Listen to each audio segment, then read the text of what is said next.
Good morning everyone, welcome back to my channel. आज हम बात करने वाले हैं deduction in respect of medical treatment. अगर हमने कोई भी मेडिकल ट्रीटमेंट लिया है तो अंडर सेक्शन 80 DDB के अंदर हमें ये डिडक्शन अलाउ की जाती है।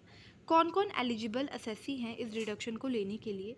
तो कोई भी इंडिविजुअल जो कि रेजिडेंट हो या फिर कोई भी HUF जो कि रेजिडेंट हो इंडिया में, तो वो इस डिडक्शन को ले सकते हैं। फिर उसके बाद है आइटम्स एलिजिबल फॉर डिडक्शन।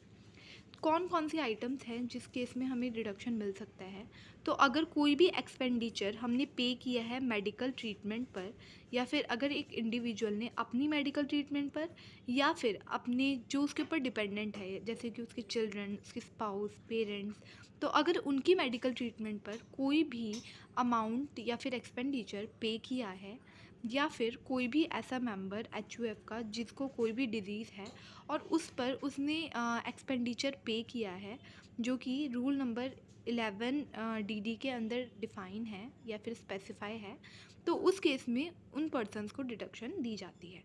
अब बात करते हैं क्वांटम ऑफ डिडक्शन की, यानी कितनी डिडक्शन हमें इस केस में मिलती है। तो अमाउंट जितना हमने पे किया है या फिर 40,000 तक की जो भी इसमें से कम होगा इसमें हमें डिडक्शन मिल जाएगी।